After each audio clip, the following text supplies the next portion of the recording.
Another big Sunday of racing coming up at Sha Tin this week with 11 races on the Twilight program. Welcome to Racing to Win. We've got it covered for you here on the show. Joined in the studio to break it down even further by Paul Alley and Tom Wood. And Tom, with the 11 races, there's something for everyone. There is, Mark. We've got Griffins kicking off nice and early with race number 1, of course, 4 p.m. For the action out at Sha Tin.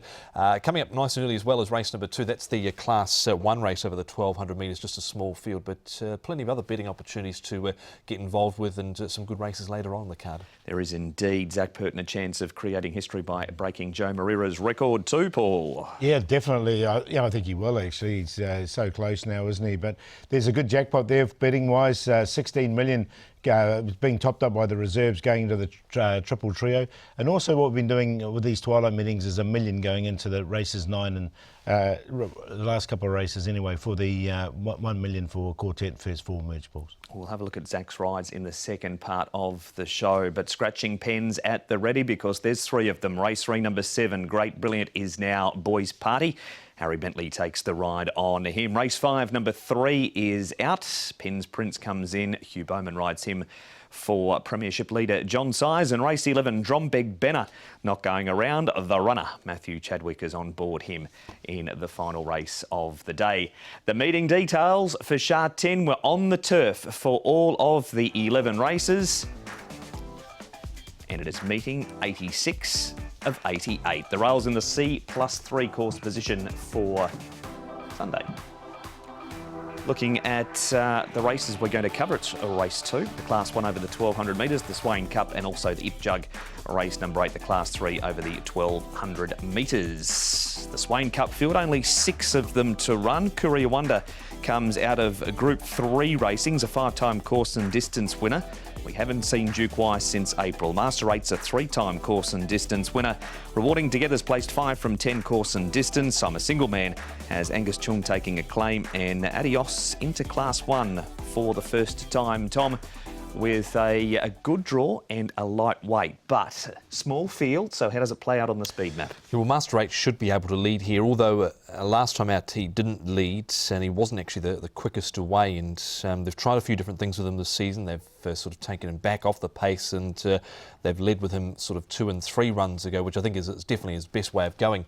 Master 8. Adios should be right there behind him with the lightweight, and then you've got I'm a Single Man and Rewarding Together, Paul, to get back, but there shouldn't be too much over them here. No, I wouldn't have thought so. I think every horse will get their opportunity, and yeah, I agree with you. I think Master 8 goes better from the front, so from the outside draw I think they'll just try and push forward.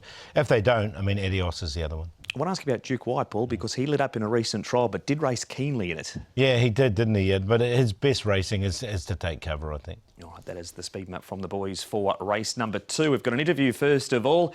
He has a good record on this horse, does Matthew Chadwick, and he rides Rewarding Together in the second.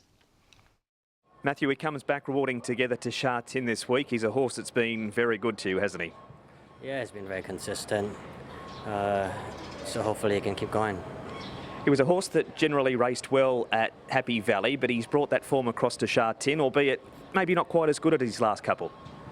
Yes, his form seems to have dropped off a little bit his last couple of runs, so hopefully he can bring his best form back, and we can see the best of him. He's going around in Class 1 in a small field. For a horse like him, is a small field a good thing or a bad thing?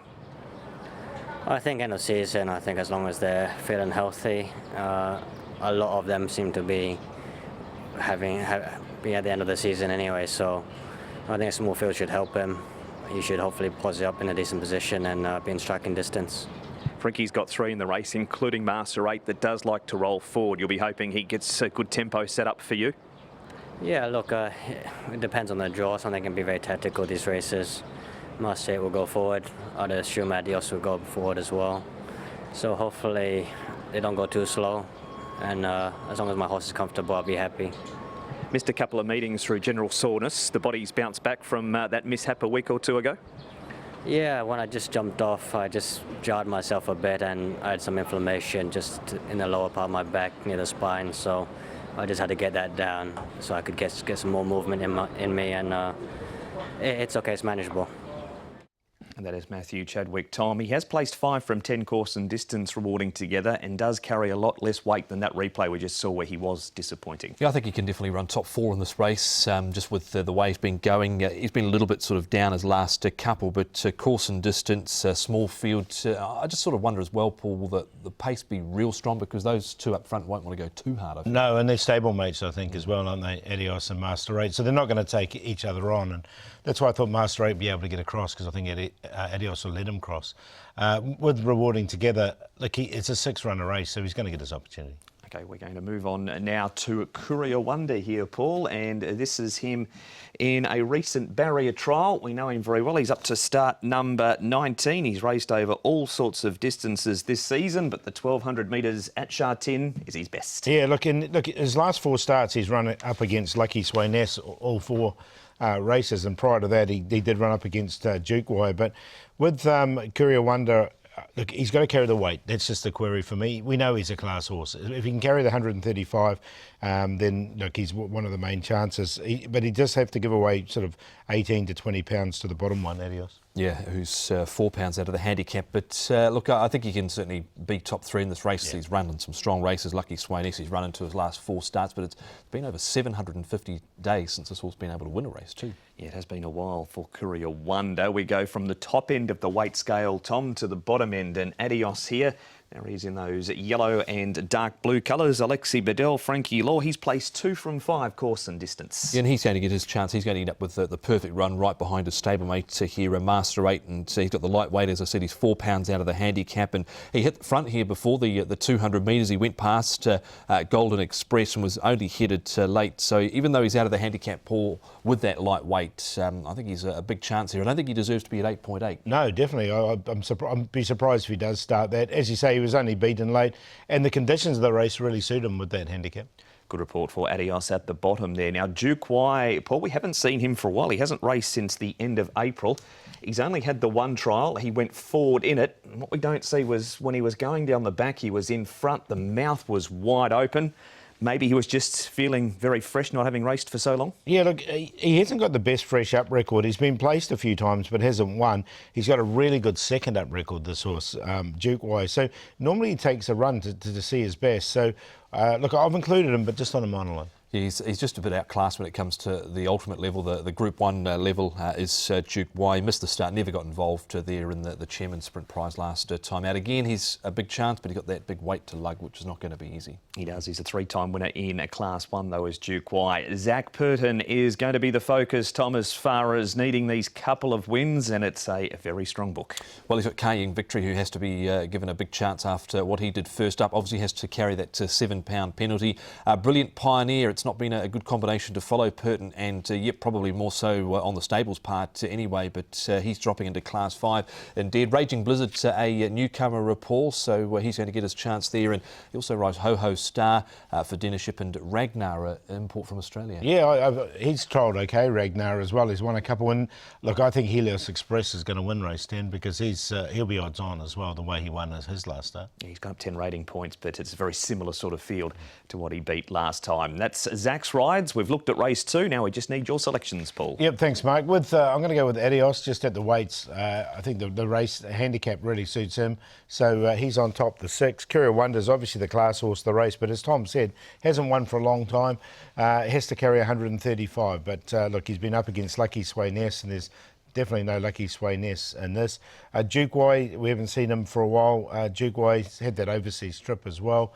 And rewarding together, just put him in on a minor line. His form's dropped off a little bit, but in the 6-runner race, he goes in there on a minor line. But I think 6 can win this race, and I'd be more than happy with 8.8, Tom, if he stayed that price. Yeah, certainly agree with that, Paul. He's the baby of the field. He's got the lightweight. He's out of the handicap here, and he was pretty good, I thought, last time out. So with all that and the run he's going to get from barrier 2, I think he's the one to beat. Duke Y on a minor line, won that recent trial with Jerry Chow aboard. Courier Wonder, been a long time since he's won a race, but he's been there or thereabouts. He's got the big weight, and the other one that goes in is rewarding together. I think he can run on at the end. 6, 2, 1 and 4. And that is race number 2 on the preview here on Racing to Win. We're heading to a break right now. On the way to the break, with just 3 meetings left for the season, the big season finale is not too far away.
Welcome back to Racing to Win. Quick mention of Hong Kong Direct this week. You'll find it on the website hkjc.com and click on audio and video. Guests include an interview with Mark Newnham and the second and third part of the Pierre Ung story. That's this week's Hong Kong Direct.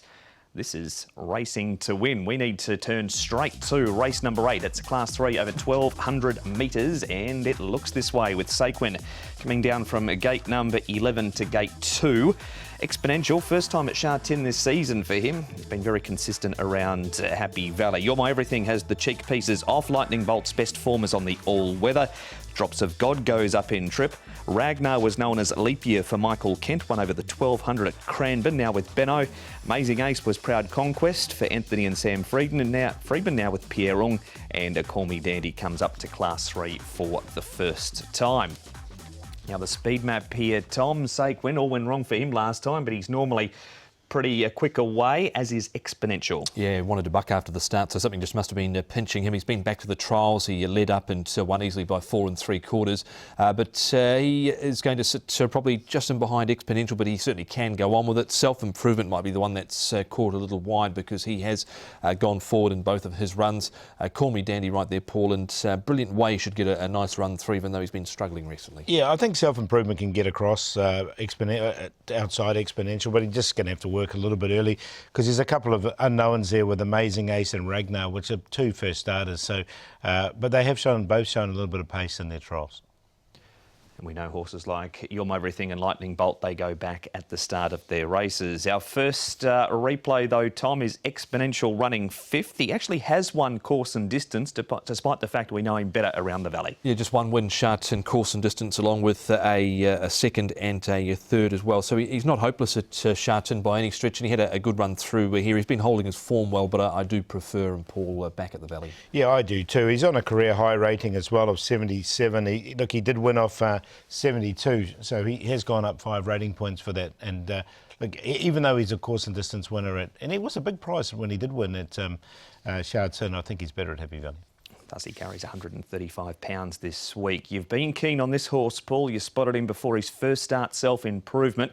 There he is turning for home. He covered plenty of ground and stays on well. He does, doesn't he? Look, he went really well on debut when he ran 5th, and then he was just beaten by a horse in really good form at the moment here in Gummy Gummy. So it's a good run from him. He's obviously got plenty of ability. He'll need a little bit of luck from his draw. That's just the key for him. Yeah, I think it can open up for him, though, with Saquin getting up outside Exponential, maybe even going on with it, and then there's a spot either with some cover or without cover there for him. So, yeah, I think he's going to get in, hopefully. Yeah. We go down towards the bottom of the book now. Tom and Call Me Dandy. Class 4 winner 4 starts ago. He's placed a 2 from his next 3, so comes up in grade on the back of this second behind Lady's Choice, who's made it 2 in a row since then. Yeah, came out and won Monday night, didn't he, Lady's Choice? I didn't see any real excuses at all for Call Me Dandy. He had a nice run, 1 back, 1 out. I thought he appeared to have every chance. He has been able to win. That was 4 runs ago over Champion Instinct. Since then, he's run into Happy Golf, Lucky Encounters. So, good run, Paul. He should get a nice run in transit here, but no excuses. No, there wasn't. No, he does drop from £131 to 119 from barrier 1. So I think that's quite key. I think he's going to be in the right place. He goes in for me, but on a minor line.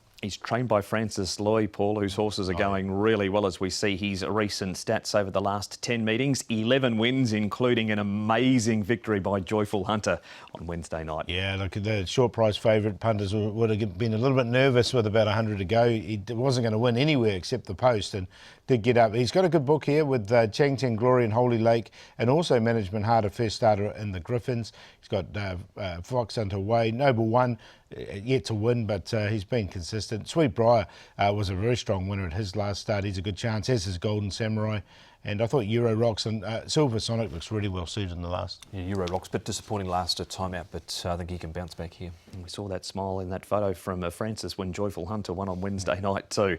And well may have been happy with that run. Now here's Royal Pride, Tom, running 4th last time at the Valley over the 1650s, dropping back to the 1200 here with a lightweight. Yeah, 1200 would be the concern I feel about this 5-year-old. It's Alfie Chan and Casper Founds teaming up here, and he's going to need a bit of luck from that draw of barrier number 10, isn't he, Royal Pride? He's actually put on 14 pounds himself, the horse. He has won over 1400 metres and did play 1600 metres overseas, Paul. Yeah, so he has been placed overseas over the trip, but look, back to 1200 worries me a bit as well. I agree with you.